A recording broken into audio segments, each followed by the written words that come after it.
channel Ngulik Horor.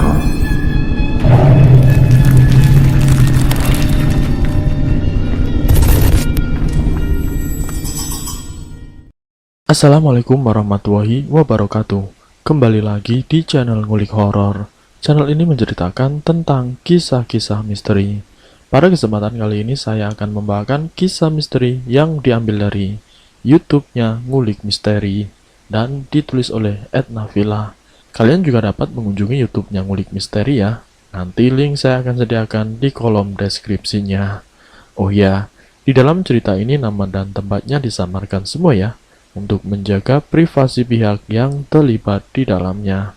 Yuk daripada kita lama-lama, langsung saja kita simak ceritanya. Bismillahirrahmanirrahim.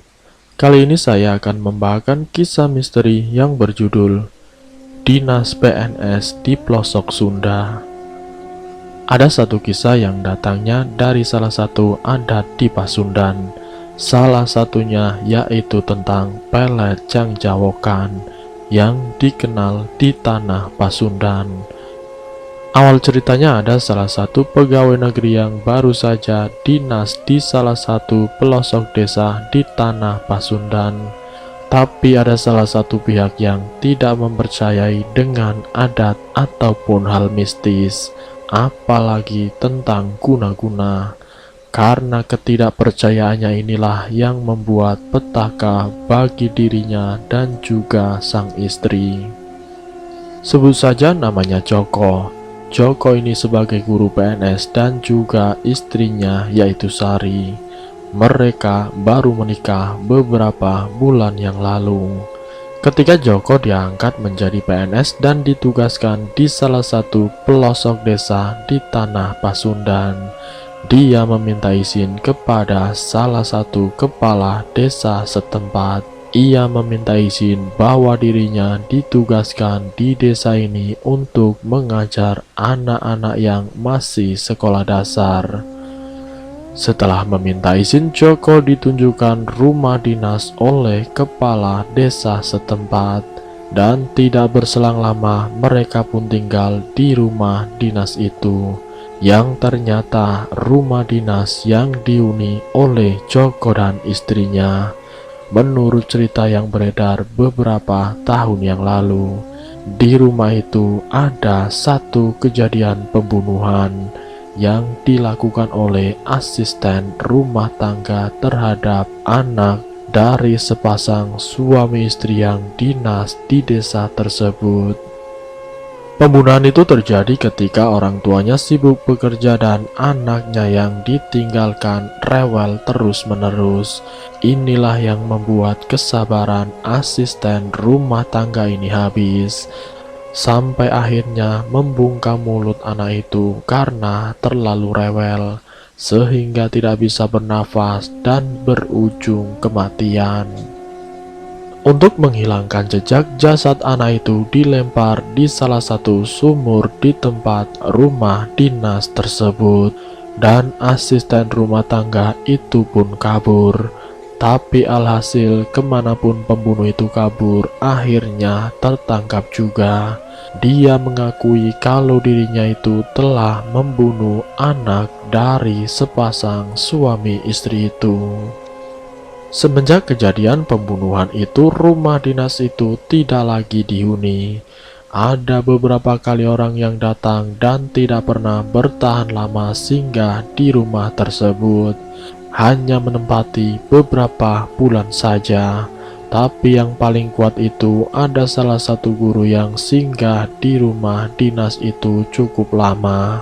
Namun pada akhirnya guru tersebut pun pindah ke salah satu rumah yang ada di sebelah rumah kepala desa. Guru itu tidak menghuni rumah dinas yang secara akomodasi dari pemerintah yang sudah tidak mengeluarkan biaya. Tapi guru itu lebih memilih mengontrak di pinggir rumah kepala desa. Semenjak rumah dinas itu kosong, sampai akhirnya dihuni oleh Joko dan istrinya. Istrinya Joko bukanlah seorang PNS, dia itu adalah ibu rumah tangga. dan sebagai pengantin baru dia diajak oleh suaminya kemanapun suaminya ini ditugaskan. Saat istrinya Joko ditinggal mengajar karena kesulitan fasilitas air, istrinya Joko itu sering meminta pertolongan warga sekitar untuk mengambil air di sumur tetangga. Dan saat mengambil air, ada salah satu warga atau pemuda yang nongkrong di depan rumah dinasnya. Dan pemuda itu sering mengganggu ketika istrinya Joko itu lewat. Sering diganggu, sering dicandain, mungkin karena kecantikan dari istrinya Joko yang membuat pemuda itu kepincut. Joko yang kali pertama dinas di desa tersebut sebagai guru, dia ingin bersosialisasi dengan tetangga sekitar. Kebetulan Joko ini mengenal pemuda setempat, di antaranya itu adalah Marwan. Marwan itu sering menceritakan tentang adat istiadat di desa ini, tentang adanya pelet jangcawokan, tentang adat istiadat di tempat tersebut. Kalau dilarang itu ada pantangannya atau dampak yang akan terjadi jika orang atau pendatang itu melanggarnya. Tapi waktu itu Joko yang memang dikenal sebagai guru yang logis, yang tidak berpikiran aneh-aneh, apalagi mempercayai hal gaib dan mistis. Saat Marwan bercerita, Joko tidak menghiraukan apa yang disampaikan oleh Marwan. Namun tidak dengan istrinya Joko, yaitu Sari. Dia setiap ditinggal Joko mengajar di pagi hari atau siang hari, dia sering melihat penampakan anak kecil yang merangkak di dapur. Namun bukan hanya merangkak, tapi juga sering mendengar tangisan dan jeritan anak kecil itu. Sari yang waktu itu menceritakan kepada Joko yang sebagai suaminya, Joko tidak pernah menghiraukan apa yang disampaikan istrinya. Walaupun kejadian itu berulang-ulang menimpa Sari, namun kejadian yang menimpa Sari itu tidak pernah dihiraukan oleh Joko. Sari yang memang setiap hari harus mengambil air di tetangga sebelah, yang harus melewati para pemuda di tempat rumah dinasnya. Ketika Sari lewat, ada salah satu pemuda yaitu Marwan. Marwan mencoba menakut-nakuti Sari. "Hati-hati ya mbak, di tempat itu angker." Namun omongan Marwan sama sekali tidak digubris oleh Sari. Sepulangnya mengambil air, langkah kakinya harus pelan dan hati-hati karena membawa satu ember penuh isi air. Dan ketika Sari pulang pun Marwan masih menakut-nakuti Sari. "Hati-hati, kalau di rumah itu ada anak kecil yang sering nongol dan ada tangisan juga." Seketika itu juga Sari menaruh ember yang berisi air, dan Sari duduk di antara para pemuda setempat. Sari pun berbicara dengan Marwan. "Saya beberapa minggu ini memang sering melihat anak kecil mas, yang sering merangkak, dan saya mendengar tangisan juga. Saat saya bilang kepada suami saya, dia sama sekali tidak percaya," ungkap Sari kepada Marwan. "Ya udah mbak, coba nanti saya tak bilang sama Mas Joko kalau rumah dinas itu memang angker," jawab Marwan. "Tolong sampaikan ya mas, biar suami saya itu percaya, dan terima kasih banyak ya," ujar Sari. Singkat ceritanya, semenjak Sari ngobrol dengan Marwan, Marwan ini menghubungi Joko dan menyampaikan apa yang menjadi keluhan istrinya tentang penampakan dan juga suara-suara aneh yang sering keluar di rumah dinasnya. Namun cerita itu sama sekali tidak digubris atau dihiraukan oleh Joko. Justru Joko malah menyalahkan Marwan. "Sampean itu jangan menakut-nakuti istriku. Istriku itu memang dalam posisi kepengen punya momongan. Sampean itu jangan nakut-nakutin," ujar Joko. "Saya ini tidak nakut-nakutin sampean. Tapi cerita yang beredar di rumah dinas yang sampean tinggal itu ya seperti itu, jawab Marwan. Desakan Marwan agar Joko ini percaya, tapi Joko justru berkata, "Sudahlah, soal itu biar nanti saya yang urus sama istri saya," jawab Joko masih tidak percaya. Selesai mereka mengobrol, Joko ini pulang menemui istrinya. Lalu kemudian dia bercerita tentang hal yang diceritakan oleh Marwan. "Kamu sebagai istri itu jangan terlalu percaya dengan orang-orang sekitar, apalagi dengan orang baru. Kita ini baru beberapa minggu tinggal di sini, tapi kamu sudah mengenal Marwan, sudah mengenal orang-orang sekitar. Bukannya saya tidak boleh, saya juga merasakan hal yang sama sebagai seorang guru. Saya juga harus bersosialisasi dengan tetangga. Tapi kalau kamu istriku bergaul dengan pemuda, apalagi dengan Marwan, terus terang saya melarang. Karena Marwan itu sering melihat kamu. Dia tuh seakan-akan itu ingin memiliki kamu. Saya tahu itu, makanya saya larang kamu dekat dengan Marwan," ungkapan Joko kepada istrinya. Semenjak saat itu, Sari tidak pernah bercerita dengan siapapun selain kepada suaminya.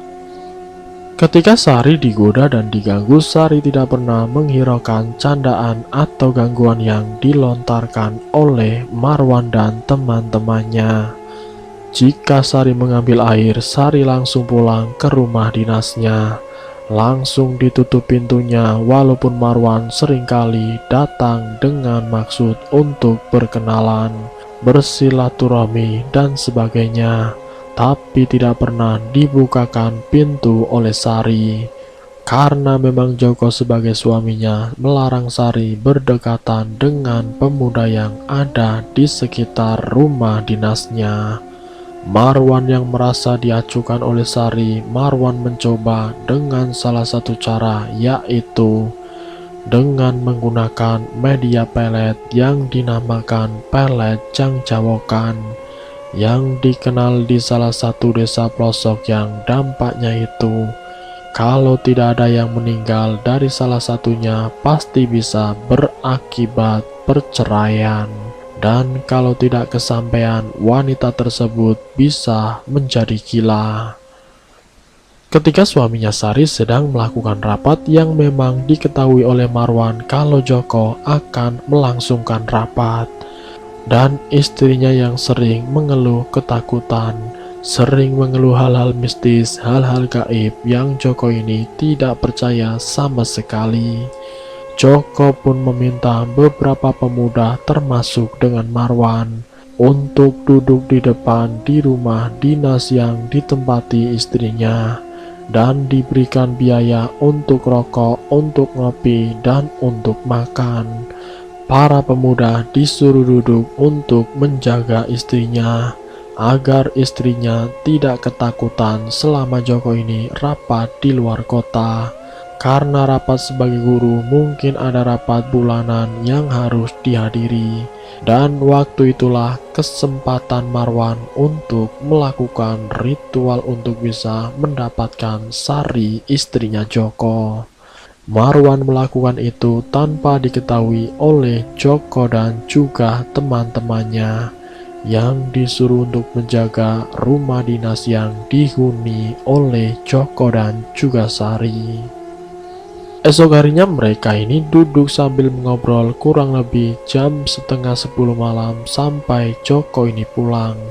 Joko bertemu dengan rombongan yang duduk di teras untuk menjaga istrinya.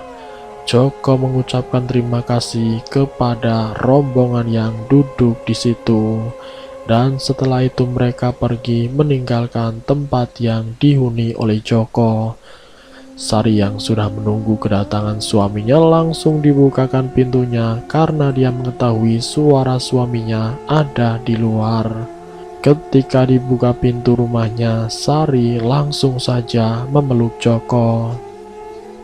"Ada apa? Kok kamu tiba-tiba memeluk? Seperti kangen saja," kata Joko menyambut istrinya. "Bukan itu, Mas. Saya melihat penampakan anak kecil. Suara anak kecil itu benar-benar nyata, Mas," ungkap Sari kepada Joko. Sudahlah, tidak usah dipikirkan hal-hal yang seperti itu. Itu hanya halusinasi saja. Mungkin ketakutan kamu yang berlebihan. Sudahlah, saya capek. Sekarang kita istirahat saja. Lalu kemudian keesokan harinya dampak dari pelet yang sudah diritualkan oleh Marwan ternyata langsung beraksi. Di pagi hari ketika Joko akan berangkat mengajar, hal yang tidak biasa muncul dari perilakunya Sari. Sari yang biasanya menyiapkan sarapan, menyiapkan minuman atau semacamnya, di pagi hari itu tidak dilakukan oleh Sari. Tapi waktu itu Joko mengira Sari kelelahan karena menunggu dirinya pulang. Namun itu terjadi berulang-ulang sampai akhirnya Joko berbicara kepada Sari. "Kamu kenapa, Dek? Kok tidak seperti yang dulu lagi? Setiap kali saya mau berangkat mengajar kok tidak ada sarapan, harus saya yang ambil sendiri, ambil minuman sendiri, seperti ada istri, tapi tidak ada istri. Kamu juga sudah tidak melayani aku, dan kamu sudah cuek sama aku," kata Joko berujar kepada istrinya. Sari ketika dibilang seperti itu, emosinya langsung naik.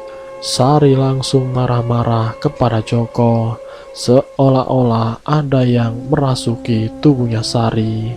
Apapun yang disampaikan Joko kepada Sari, Sari selalu marah-marah. Sehingga sering terjadi perdebatan, bahkan pertengkaran itu didengar oleh tetangga sekitar. Dan itu sangat sering terjadi bukan hanya setiap pagi, tapi hampir setiap waktu. Pagi, siang, sampai malam Joko dan istrinya berdebat terus-menerus. Pertengkaran itu selalu membuat gaduh di rumah dinas tempat mereka. Dan kegaduhan itu mengganggu lingkungan sekitar mereka tinggal. Marwan yang memang mengetahui dampak dari pertikaian itu karena ulahnya, Marwan pun berpura-pura menjadi penengahnya. Seketika itu juga perdebatan antara Joko dan Sari mereda dengan sendirinya. Mereka didudukan di tengah ruangan. Mereka itu menurut, disuruh ini, disuruh itu oleh Marwan. Apalagi dengan si Sari. Apapun yang dikatakan Marwan, Sari selalu menurutinya. Joko pun mulai berpikir aneh-aneh terhadap Marwan dan mulai mencurigainya.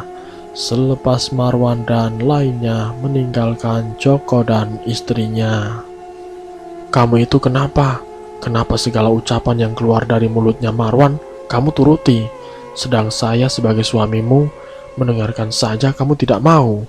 Setelah Joko mengucapkan itu, tidak berselang lama Sari langsung pergi keluar rumah entah mau kemana. Di keesokan harinya Joko tidak berangkat mengajar. Joko pun yang mengambil air di sumur tetangga. Waktu dirinya selesai mengambil air, Joko bertemu dengan salah satu tetangga, yaitu seorang ibu-ibu. Joko pun sempat dihentikan dengan ibu-ibu itu.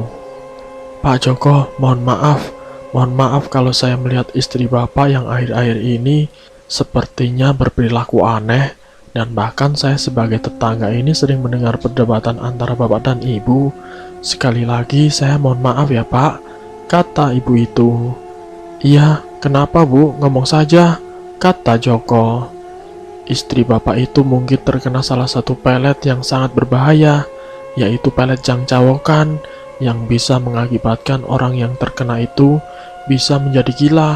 Dan tidak hanya itu saja Pak, tapi juga bisa mengakibatkan hubungan harmonis suami istri ini bisa berantakan, bisa mengakibatkan perceraian, dan juga bisa mengakibatkan salah satunya itu meninggal. Mohon maaf Pak Joko, jika saya sudah lancang mencampuri urusan rumah tangga kalian," ibu-ibu itu menjelaskan kepada Pak Joko. Waktu itu Joko yang sebagai seorang guru, dia pun mendengarkan dengan baik-baik.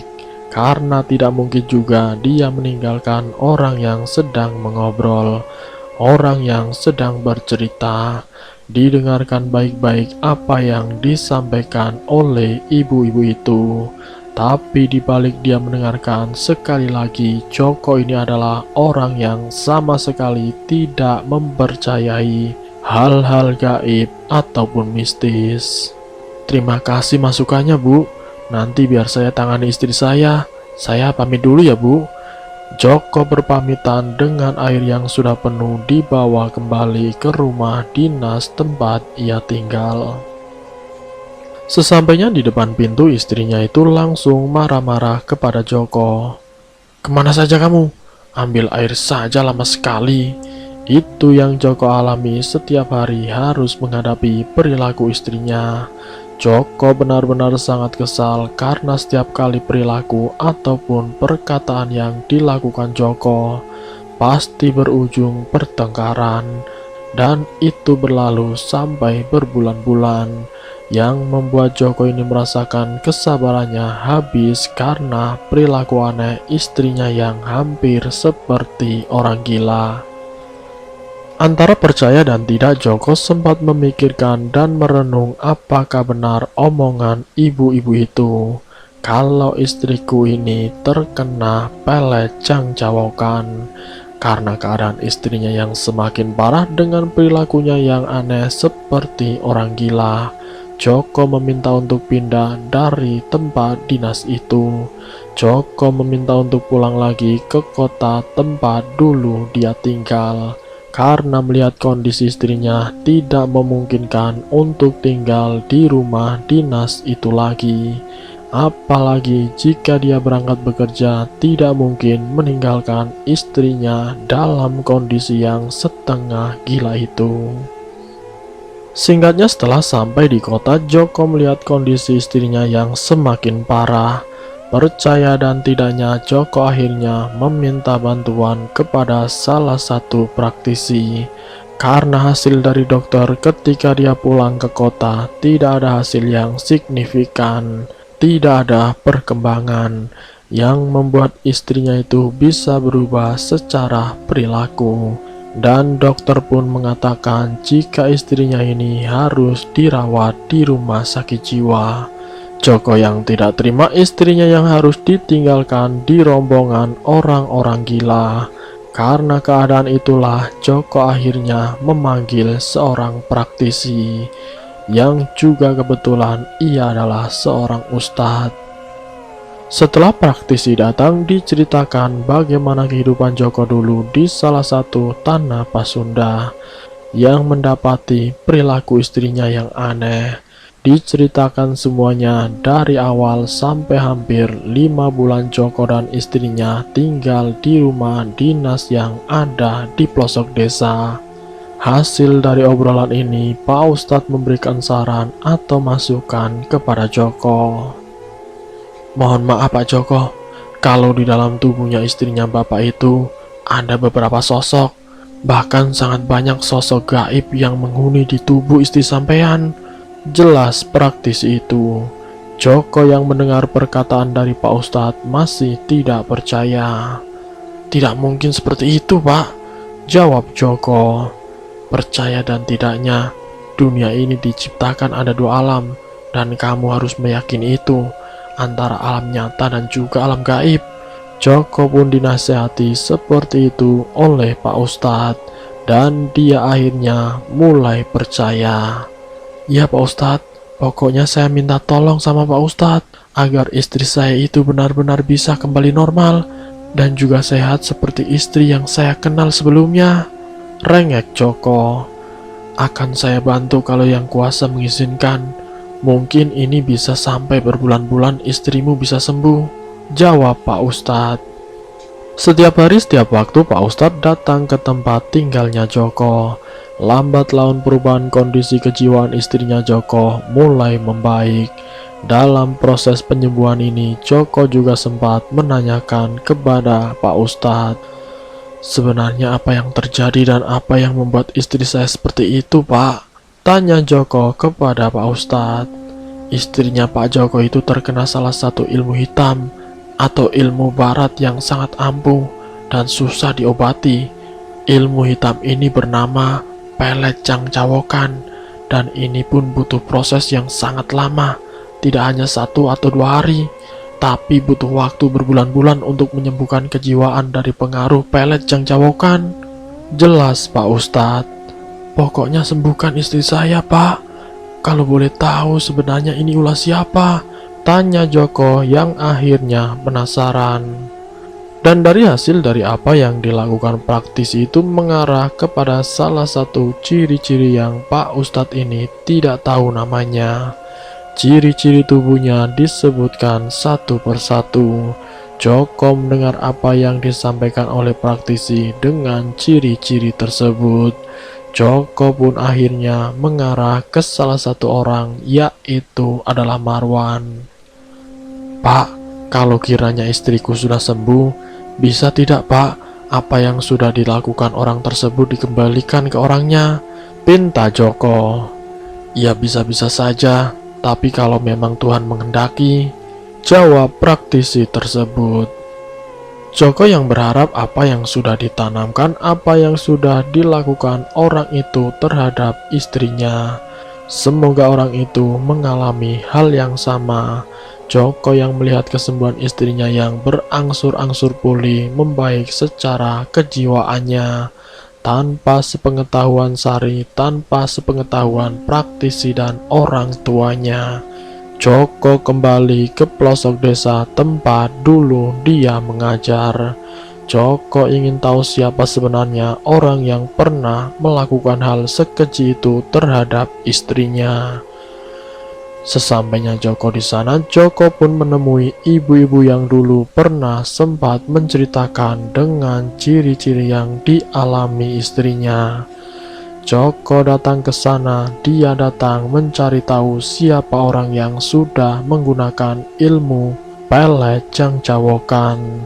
Dan tidak jauh dari rumah dinasnya dulu Joko bertemu dengan ibu-ibu tersebut.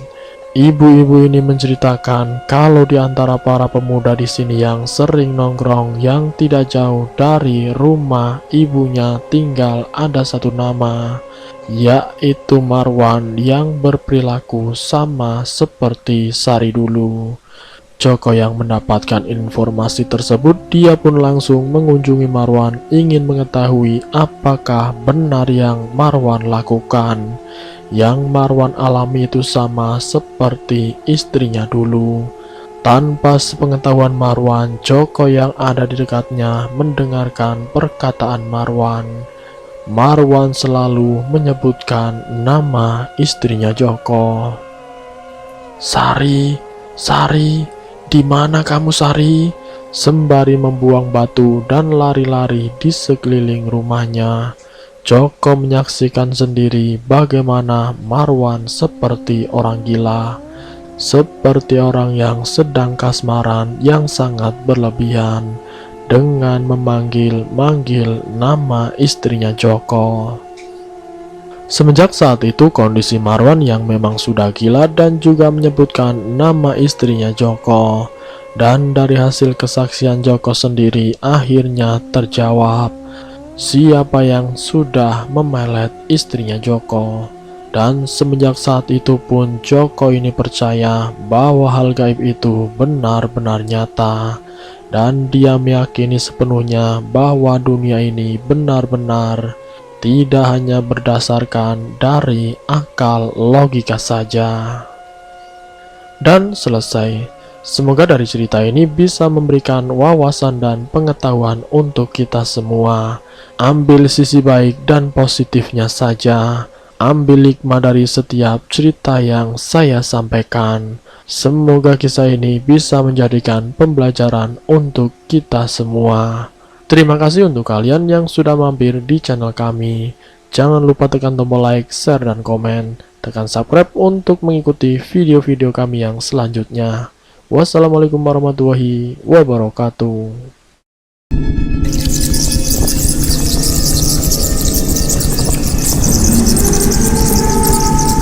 Selamat datang di channel Ngulik Horor.